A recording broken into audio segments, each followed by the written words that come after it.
వాళ్ళు చెప్పేది నిజమేనమ్మా. తప్పకుండా నాకు రాముకి పెళ్లి జరుగుతుందని ప్రామిస్ చేయండి అత్తయ్య. పెళ్లి జరిగి తీరుతుందమ్మా. ఇక అర్చన తప్పించుకోవడం అసంభవం. ఇంకెవరికి? మీ అన్నగారికే, ఆ అమెరికా పిల్ల శిరీషతో.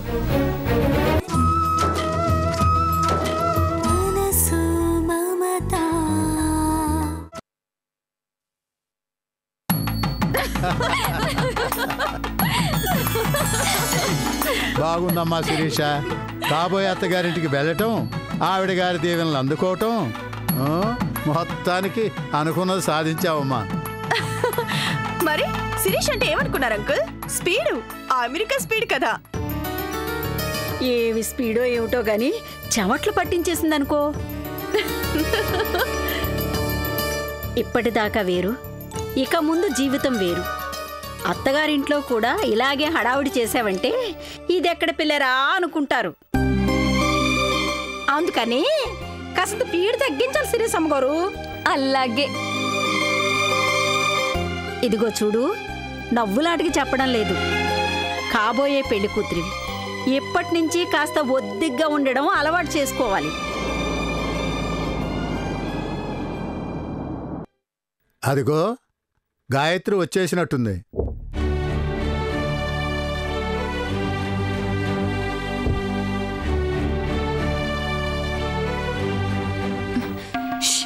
అందరూ సైలెంట్ గా ఉండండి.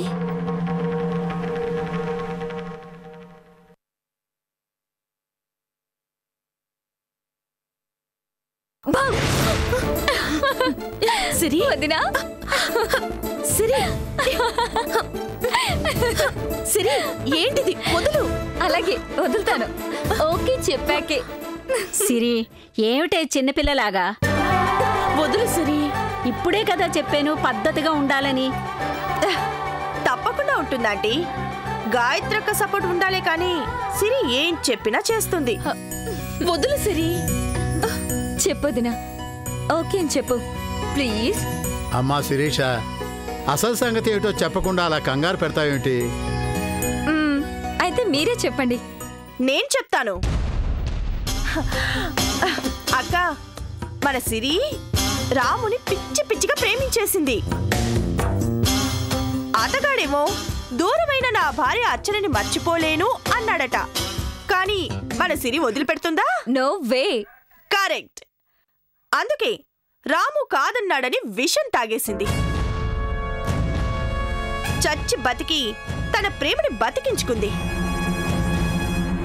ఆ రాము చేతే పెళ్లికి ఓకే అనిపించుకుంది.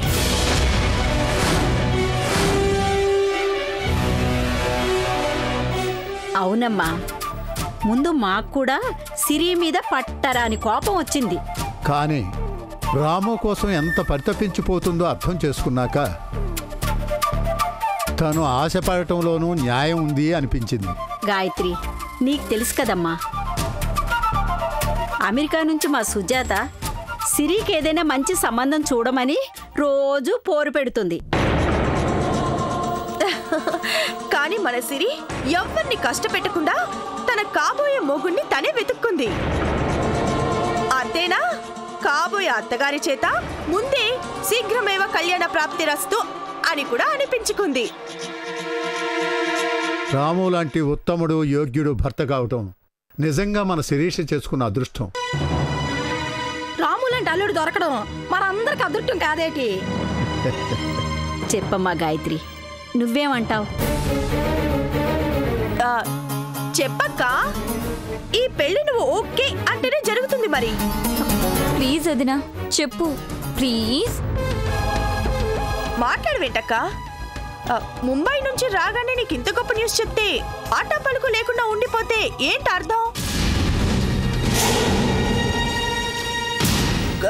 కొంపదీసి ఈ పెళ్లికి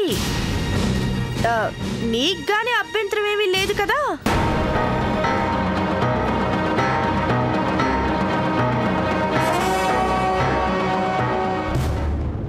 అందరూ కలిసి సంతోషంగా నిర్ణయించాక నాకు అభ్యంతరం ఏముంటుంది? అలాగే కానివ్వండి. థ్యాంక్ యూ వదినా, thank you so much.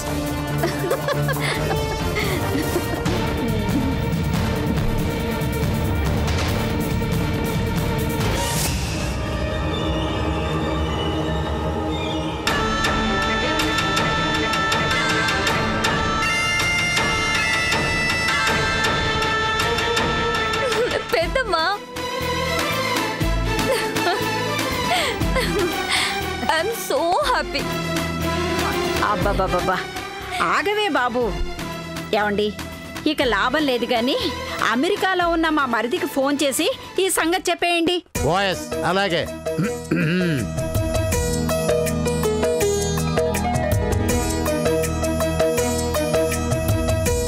Hello,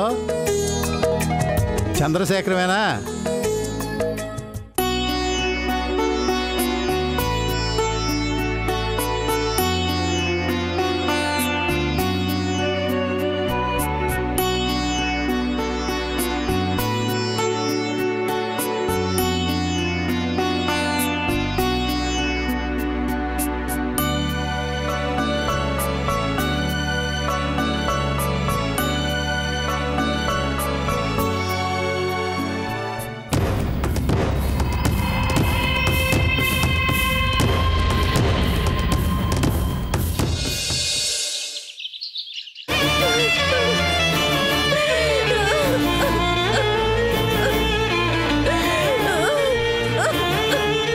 రాము లాంటి ఉత్తముడు యోగ్యుడు భర్త కావటం నిజంగా మన శిరీష చేసుకున్న అదృష్టం. కొంపదీసి ఈ పెళ్లికి నీకుగానే అభ్యంతరం ఏమీ లేదు కదా? నాకు అభ్యంతరం ఏముంటుంది? అలాగే కానివ్వండి.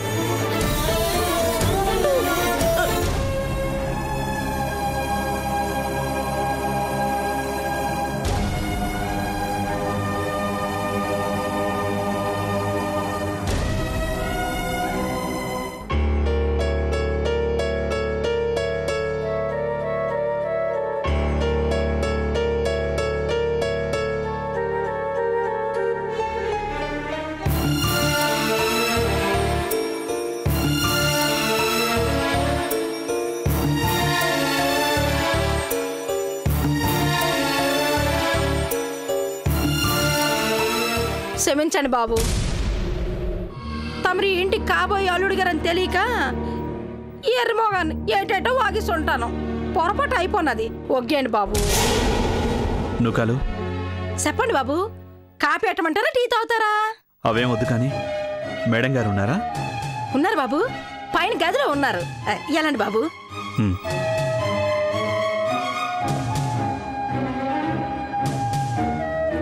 హలో బావగారు, రూట్ క్లియర్ అయిందా? నేనా స్పీడ్ పెరిగింది? ఎక్కడికి? మీ మేడం గారి దగ్గరికేనా? అవును. ఏంటి అంత తొందర? ఓ, మీ పెళ్లి మ్యాటర్ని చెప్పాలనేనా అంత తహతహ? ఓకే, చెప్పుకో, తను కూడా సంతోషిస్తుంది.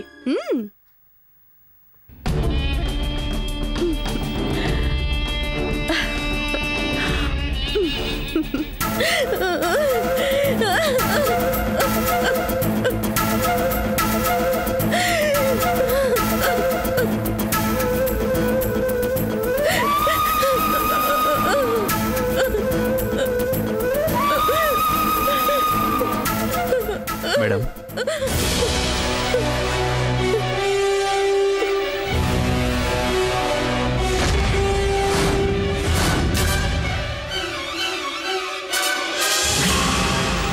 ఏమైంది మేడం?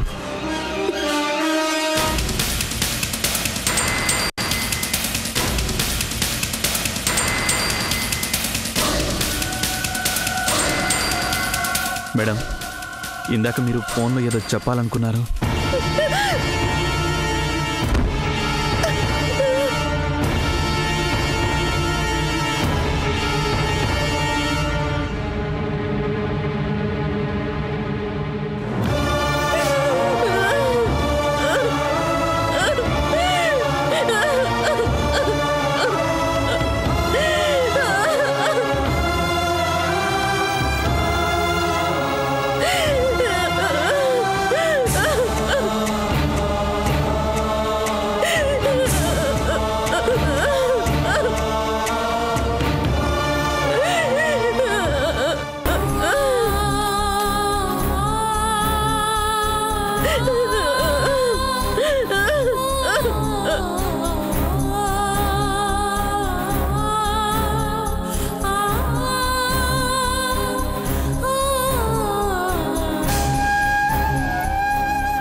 అప్పుడే అయిపోయిందా?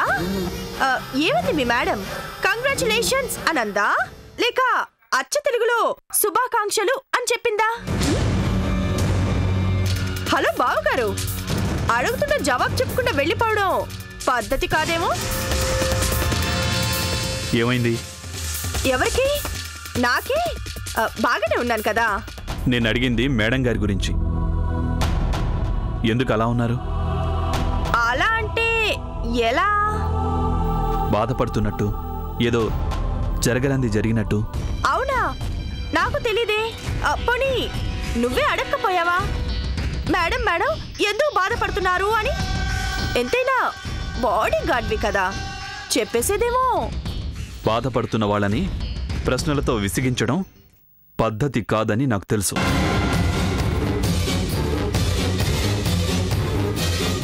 అయ్యో అయ్యయ్యో పిచ్చి రాము, దాని బాధకి కారణం శిరీషతో జరగబోయే నీ పెళ్ళేరా.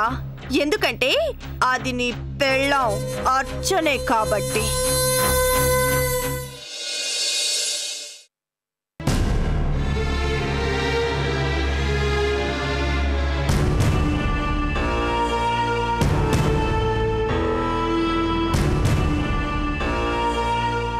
అత్తయ్య, బావగారి పెళ్లికి మీరు మనస్ఫూర్తిగానే ఒప్పుకున్నారా?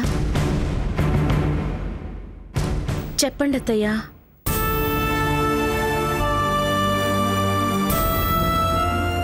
పెద్దాడు సరే అన్నాక కాదనడానికే ఉంది.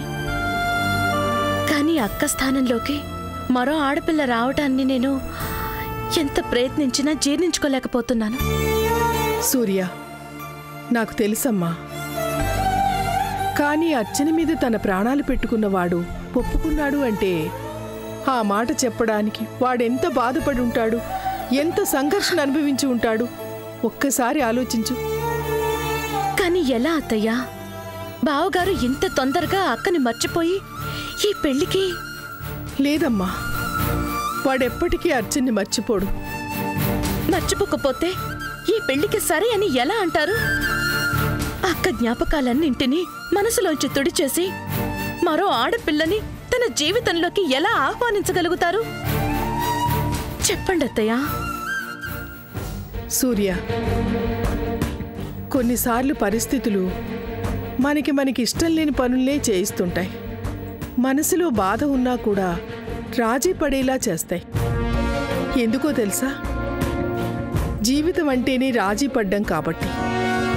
మనిషి మనుగడ సర్దుబాటనే అంశం మీద ఆధారపడి ఉంటుంది కాబట్టి. అత్తయ్య, మీరెన్నైనా చెప్పండి, నాకు మాత్రం సంతోషంగా ఉందనుకుంటున్నావా? కానీ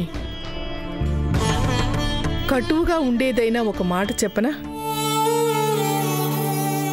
మనిషి అన్న ప్రతివాడికి ఏదో ఒక తోడు కావాలి. సుఖాన్ని మాత్రమే కాదు, బాధల్ని కూడా పంచుకోవడానికి, కష్టాల్ని కన్నీళ్ళని కలబోసుకోవడానికి. ఒంటరితనం భరించలేని శిక్షమ్మా. ఆ సంగతి తెలిసి ఒక తల్లిగా నేను కూడా సరే అన్నాను. ఒక తోడు దొరికితేనైనా వాడికి మనసు కుదుట పడుతుంది కదా అని నాకు నేనే సర్ది చెప్పుకున్నాను. మీరు చెప్పింది నిజమే, కాదనను. కానీ ఇంత తొందరగా? అనివార్యమైనప్పుడు ఆలస్యం ఎందుకమ్మా? ఇలా జరగాలని రాసిపెట్టి ఉంది, జరిగింది. మరి బావగారి సంగతి సరే, మీరెలా మీ కోడల అర్చనకి బదులు మరో ఆడపిల్లని?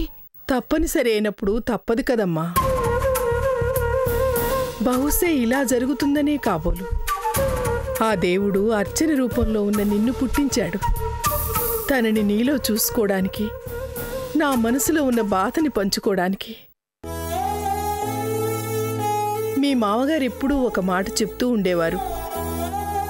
ఆస్తులు కరిగిపోవచ్చు, అంతస్తులు తరిగిపోవచ్చు, చివరికి ఆత్మీయులు కూడా కాలగర్భంలో కలిసిపోవచ్చు. కానీ అయిన వాళ్ళ జ్ఞాపకాలు మాత్రం ఆఖరి శ్వాస దాకా మనతోనే ఉంటాయి. మల్లెపూల పరిమళంలాగా, మంచి గంధపు సువాసనలాగా, ఆ దేవుని ముందు పవిత్రంగా వెలిగే దీపంలాగా.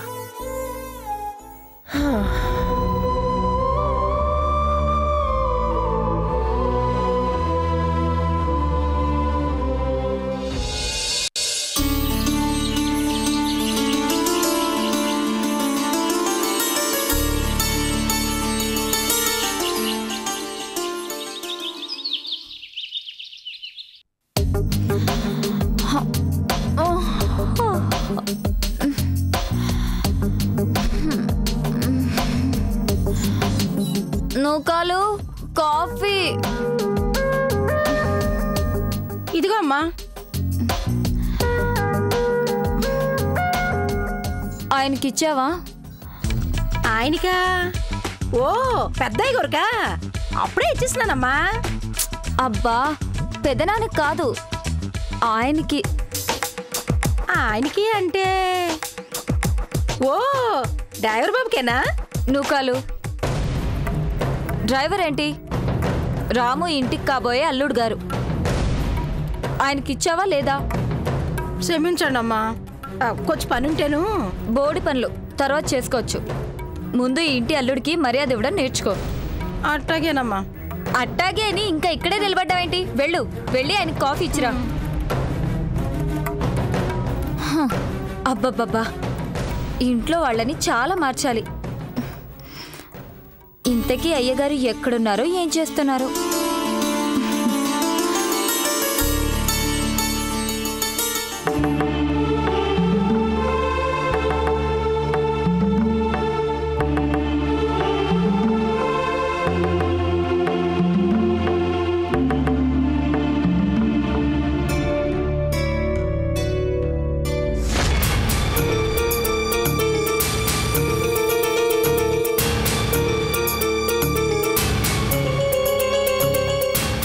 రాము, ఏంటి నువ్వు చేస్తున్న పని? కొత్త ఏముంది, రోజు చేసేదేగా. నిన్నటి దాకా వేరు. ఇప్పుడు నువ్వు ఈ శిరీష కాబోయే భర్తవి, ఈ ఇంటికి కాబోయే అల్లుడివి. అయితే నువ్వు ఇలాంటి పనులు చేయడానికి వీల్లేదు రాము. నేను భరించలేను. చెప్పేది నీకే. పెద్దన్నా, పెద్దన్నా, పెద్దన్నా. ఏమిటమ్మా? ఒకసారి ఇలా రండి. ఎందుకు? చెప్తాను రండి. ఒకసారి రండి. ఎందుకమ్మా? రండి, చూడండి. మీరే చెప్పండి, ఈ ఇంటికి కాబోయే అల్లుడు కారు తుడవడమా? చెప్పండి పెద్దనాన్న. రామో వద్దయ్యా. చూడండి, నేను ఇక్కడికి వచ్చిందే డ్రైవర్గా.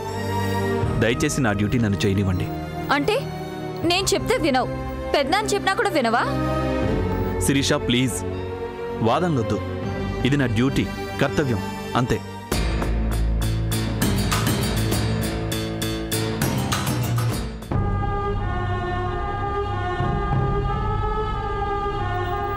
వదినా చూడు, ఈయన గారు చేస్తుంది ఏమైనా బాగుందా? ఏటి బాబు, ముందు పని ఆపేసి కాపీ తాగండి. అక్కర్లేదు. విన్నావా వదినా? ఆయన కోసం నేను కాఫీ తెప్పిస్తే ఎందుకు వద్దంటున్నా? ఎందుకు? మేడం. అక్కర్లేదు. ఇక నుంచి మీరు ఈ పనులేవి చెయ్యక్కర్లేదు. Madam please. ఏంటి ప్లీజ్? ఇంతమంది చెప్తున్నా అర్థం కావట్లేదా? శిరీష, ఆ పెళ్లి రోజు వచ్చేదాకా నేను ఇంటికి డ్రైవర్ని మాత్రమే. గాయత్రి మేడంకి బాడీ గార్డ్ని. దయచేసి ఎవరు కాదనకండి. మేడం కూర్చోండి.